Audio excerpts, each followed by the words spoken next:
एक समय की बात है। गांव में भोला नाम का एक चरवाहा अपनी पत्नी निर्मला के साथ रहता था।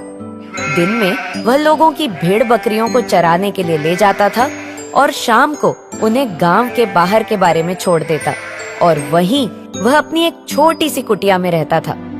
सारी रात जंगली जानवरों से भेड़ बकरियों की रक्षा के लिए वह पहरा देता था। भोला भोलेनाथ का परम भक्त था। वो हर समय ओम नमः शिवाय का जाप करता रहता था। इस बात से गांव वाले बड़े संकोच में रहते थे। एक दिन भोला ओम नमः शिवाय का जाप करते हुए बाड़े की ओर जा रहा था। तभी उसे एक पंडित जी ने रोक लिया।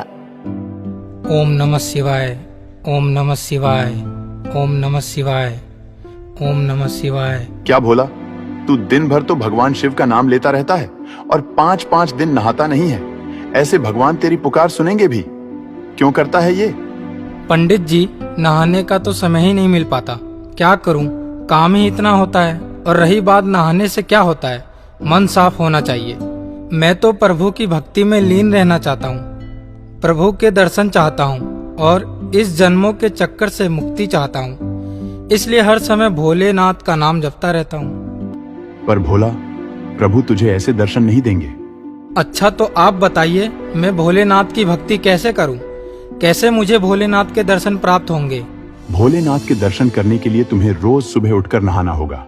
सुबह शाम भोलेनाथ की पूजा करनी होगी, उनके मंत्र का जाप करना होगा। तब भोलेनाथ तुमसे प्रसन्न होंगे और तुम्हें दर्शन देंगे। लेकिन मैं तो 5 दिन नहीं नहाता। सुबह शाम बारे में भेड़ बकरियों का पहरा देता रहता हूँ। पूजा पाठ तो मैंने आज तक नहीं की। इसके बारे में मुझे कुछ मालूम नहीं। आप कोई और उपाय बताइए।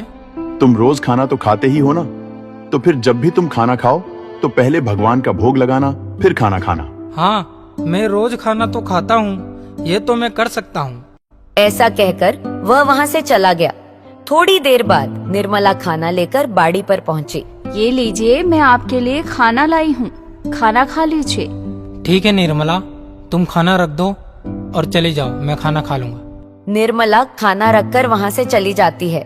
निर्मला के जाने के बाद भोला खाने खाने बैठा और इस बार भगवान भोलेनाथ का ध्यान करने लगा। ओम नमः शिवाय, ओम नमः शिवाय, ओम नमः शिवाय। हे भोले बाबा, भोग लगाइए, आपके बाद मैं खाना खाऊंगा। भोला अति भोला था। उसे लगा कि भोलेनाथ स्वयं भोग लगाने आएंगे। वह हाथ जोड़े बैठा रहा, लेकिन खाना तो वैसे ही रखा था। उसने कई बार भोले बाबा को आवाज दी कि वो भोग लगाए, लेकिन कोई नहीं आया। ऐसे ही दोपहर से शाम हो गई।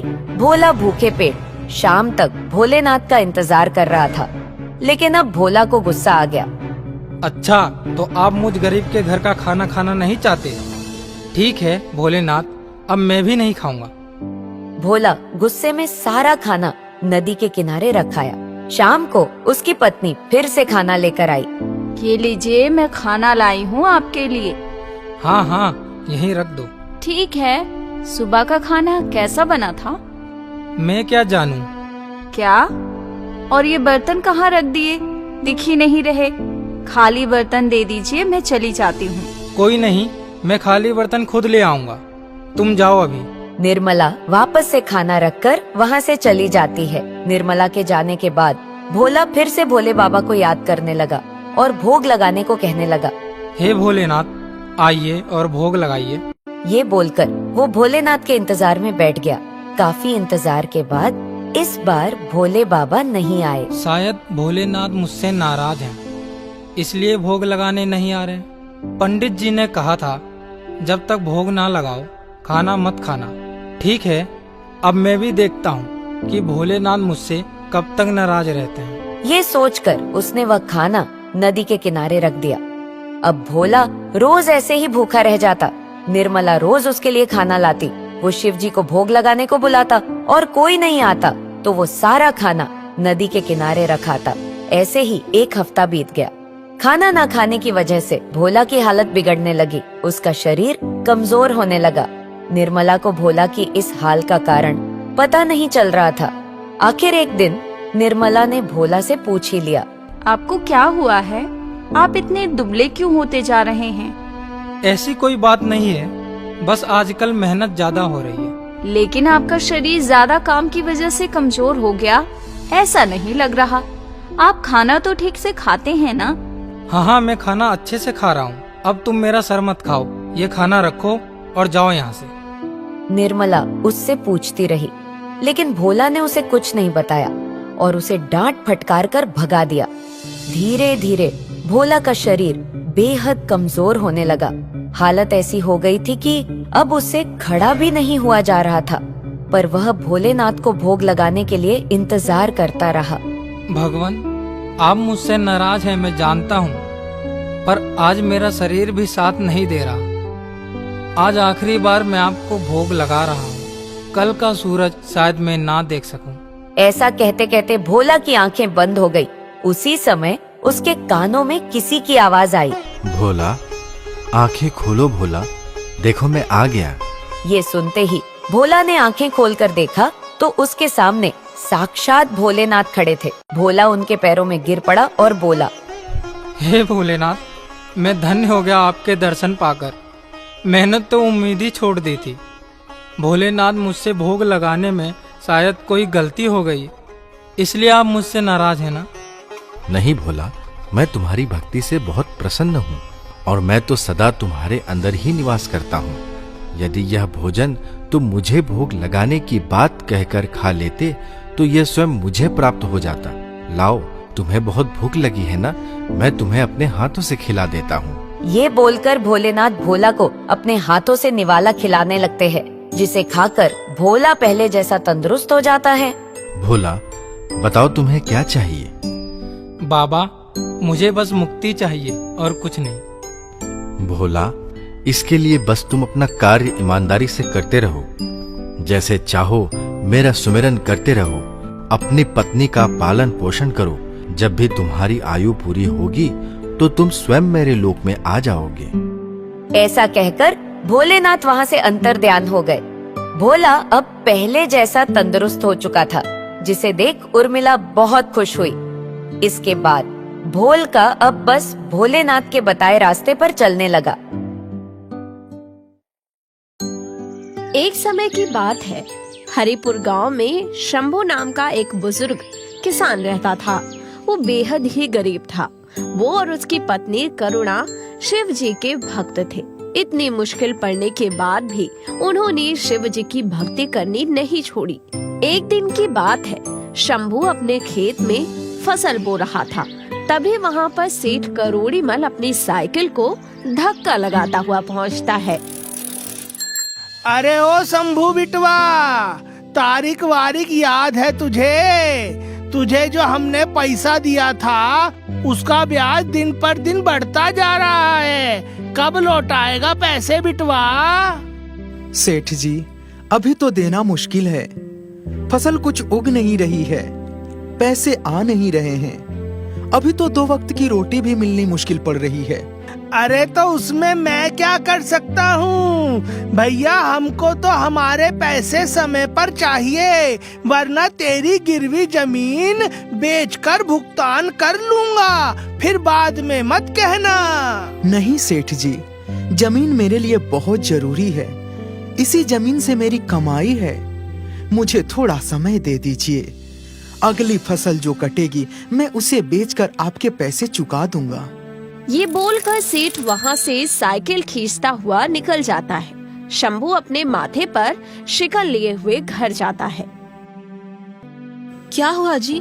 आप परेशान क्यों लग रहे हो? अब क्या बताऊं करुणा, आज सेठ करुणीमल मुझे मिला था। कह रहा था जल्दी से पैसे दे दो वरना गिरवी रखी जमीन ले लूंगा। अब समझ नहीं आ रहा है इतने कम समय में इतने पैसे कैसे चुकाऊं। इस उम्र में तो खेती भी नहीं होती है, कितना ही अनाज उगा लूंगा। कोई बात नहीं, आप परेशान मत होइए। कोई ना कोई हल जरूर निकलेगा और भोलेनाथ की कृपा रही तो सब ठीक हो जाएगा। देख लीजिएगा। मैं भी यही मना रहा हूँ कि सब ठीक हो जाए। मैंने फसल तो बो दी है, बस उम्मीद है कि समय पर बारिश हो जाए तो सब भला हो जाए। आप अपना मन उदास मत करिए, सब ठीक हो जाएगा। आज की ये गर्मी देखकर तो ऐसा लग रहा है इस पूरे सप्ताह कोई बारिश नहीं पड़ने वाली। ये तो बहुत मुश्किल हो जाएगा मेरे लिए। अगर बारिश नहीं हुई तो मेरी फसल खराब हो जाएगी। भोलेनाथ मेरी मदद करो। ये कहकर शंभू निराश मन लिए वहाँ से लौट आता है। शंभू रोज अपने खेत में जाता और मौसम का मुआयना लेता, लेकिन उसे बारिश की कोई उम्मीद नजर नहीं आती। अरे चाचा, क्या आसमान की ओर टुकुर टुकुर देख रहे हो? बस यही कि बारिश कब आएगी। अखबार भी पढ़ लिया करो। इस साल सूखा पड़ेगा, बारिश नहीं होगी। वैसे ये तो बताओ, खेत में बोया क्या है? धान बोया था बेटा। ओहो, तब तो बहुत दिक्कत की बात है। धान के लिए तो बारिश बहुत जरूरी है। हे भोलेनाथ, ये कैसी खबर सुनाई तूने? अगर बारिश नहीं पड़ी तो मेरी फसल खराब हो जाएगी। फिर मैं कैसे सेठ को पैसे दूंगा? नहीं नहीं, ऐसा नहीं हो सकता। शंभू आंखों में आस लिए भगवान शिव के मंदिर में पहुंचता है और भगवान शिव से गुहार करने लगता है। हे महादेव, मेरी मदद कीजिए। आखिर मेरी पूजा में ऐसी क्या कसर रह गई थी जो मुझे इतने बुरे दिन देखने पड़ रहे हैं? महादेव, मेरा घर जमीन सब दांव पर लगा हुआ है। यदि मेरी फसल ना होगी तो मैं कैसे अपना कर्ज चुकाऊंगा? महादेव, मैं आपके पास उम्मीद लेकर आया हूँ। आपको मेरी मदद करनी ही होगी, वरना यहीं मैं अपना सर पीट पीट कर मर जाऊंगा। और ये बोलकर शंभू अपना सिर शिव जी के आगे पीटने लगता है। देखते देखते उसके सर से खून आने लगता है, लेकिन शंभू फिर भी अपने आप को नहीं रोकता। उतने में एक हाथ शंभू के सिर पर आता है। उस हाथ के स्पर्श से शंभू के सिर की चोट गायब हो जाती है और फिर शंभू भी अपने आप को रोक लेता है। शंभू पीछे मुड़ के देखता है तो उसे एक व्यक्ति दिखाई पड़ता है जिसके पास एक लाठी और कंधे पर एक झोला होता है। तुम कौन हो भाई? तुमने मुझे रोका क्यों? और तुम्हारे छूने से ये मेरी चोट कैसे ठीक हो गई? अरे, इतने सारे सवाल एक बार में? ये सब तो मुझे नहीं मालूम, लेकिन मैं अपने बारे में बस इतना बता सकता हूँ कि मेरा नाम भोला है। मैं काम की तलाश में भटक रहा हूँ। आप मुझे कोई काम दे सकते हैं क्या? आप मुझे कोई काम देते तो बहुत अच्छा होता। मुझे सब आता है। अरे भैया, यहाँ मेरे पास खुद कुछ खाने को नहीं है, मैं आपको कैसे काम दे दूं? अरे घबराइए मत, मैं आपसे पैसे नहीं मांगूंगा। मुझे बस एक वक्त का खाना दे दीजिएगा। ये तो सही है, ये बस एक समय का खाना ही मांग रहा है। मैं भी बूढ़ा हो चुका हूँ, कब तक काम करूंगा? इसको काम पर रख लेता हूँ, इसी से सारा काम कराऊंगा। ठीक है, चलो फिर मैं तुमको काम दे देता हूँ। भोला शंभू के साथ उसके घर जाता है। शंभू भोला को अपनी पत्नी करुणा से मिलवाता है। फिर करुणा भोला के लिए कुछ खाना बनाती है और उसे बैठाकर खाना खिलाती है। अरे वाह, बहुत दिन बाद इतना स्वादिष्ट खाना खाने को मिला। मैं तृप्त हो गया। अब बताइए मालिक, मुझे क्या काम करना होगा? ऐसा कोई खास काम तो है नहीं मेरे पास, पर एक खेत में मैंने धान बो रखा है। बारिश का इंतजार कर रहा हूँ। बारिश हो तो कुछ काम बने। बारिश? बस बारिश को लेकर आप परेशान हो? मालिक, आप चिंता मत करिए, मैं आपकी सारी समस्या दूर कर दूंगा। ये मेरी लाठी है ना, इससे मैं सारे बादल लपेटकर आपके खेत में ले आऊंगा। आप बस देखते रहिए। हाँ ठीक है, हम भी देखते हैं। शंभू को लगता है कि भोला कोई आम इंसान है, इसलिए वो उसकी बातों को मजाक में लेता है। दूसरी ओर भोला के रूप में आए भोलेनाथ अपनी लाठी के इशारों से सारे बादल गांव में लाकर बारिश करा देते हैं। जमीन पर बारिश की बूंदें पड़ते ही सारा गांव खुशियों से झूम उठता है और बारिश होते देख शंभू भी बहुत खुश होता है। करुणा, देखो बारिश आ रही है, अब हमारी फसल खराब नहीं होगी। मैंने कहा था ना, भोलेनाथ हमारी मदद जरूर करेंगे। देखो बारिश आने लगी। हर हर महादेव। हाँ मालिक, आपने मुझे बुलाया क्या? अरे, मैंने तुझे थोड़ी बुलाया, मैंने तो भोलेनाथ का नाम लिया। अरे मालिक, वो सब छोड़िए। आप बाहर देख रहे हो ना, बारिश हो रही है और मैंने आपसे क्या कहा था, मैं बारिश करा दूंगा, लेकिन आप लोग मेरी बात ही नहीं मानते हैं। अब देखना, मैं आ गया हूँ, अब समय समय पर बारिश होगी। करुणा, मुझे लगता है कि भोला वो नहीं है जो हमें दिख रहा है। तो फिर कौन है जी? जो भी है, ये हमारी सोच से परे है।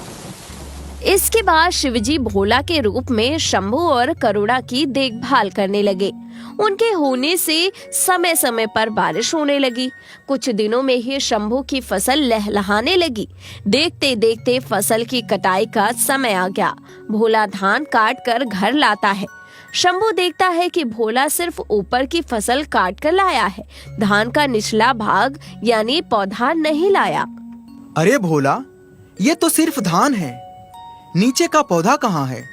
उन्हें काटना भूल गया क्या?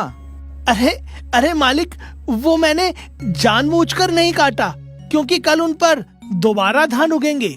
अरे पागल है क्या? कोई आम का पेड़ है जो एक बार उगने के बाद बार बार फसल देगा? धान का पौधा एक ही बार धान देता है। अच्छा, तो कल आप लोग मेरे साथ चलना और अपनी आंखों से देख लेना। अगले दिन करुणा और शंभू भोला के साथ खेत में जाते हैं और वो दोनों ये देखकर चौंक जाते हैं कि उन पुराने धान के पौधों पर नए धान लग गए हैं। ये देख दोनों का सिर चकरा जाता है और इतने देर में ही शंभू भोला के पैरों में गिर जाता है।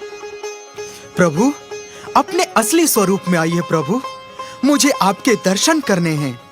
मुझे पता है आप कोई आम इंसान नहीं, आप महादेव हैं। इतना कहते ही महादेव अपने असली स्वरूप में आ जाते हैं। महादेव को अपने सामने देख शंभू और करुणा नतमस्तक हो जाते हैं। मुझे शक था कि भोला कोई आम इंसान नहीं है। भगवान, आपने हमें दर्शन देकर हमारा जीवन धन्य कर दिया। उठो शंभू, मैं यहाँ तुम्हारी मदद करने आया था। मैं तुम्हारी भक्ति से अत्यंत प्रसन्न हूँ। आज के बाद तुम्हें अपना पेट काटकर मेरी भक्ति करने की कोई जरूरत नहीं है। मेरा आशीर्वाद सदैव तुम्हारे साथ रहेगा। तुम इस खेत में जो भी उगाओगे वो तुम्हें लाभ देगा, और जब भी तुम्हें कोई परेशानी हो तो मुझे याद कर लेना, मैं तुम्हारा भोला बनकर आ जाऊंगा। ये बोलकर शिवजी अदृश्य हो जाते हैं। शिवजी के आशीर्वाद से इस बार शंभू की फसल बहुत अच्छी हुई, जिससे उसने अपना सारा कर्ज चुका दिया। अब शंभू और करुणा के दिन सुधर गए। उनको अब किसी चीज की कमी नहीं होती। उनका बाकी जीवन आराम से गुजरने लगा।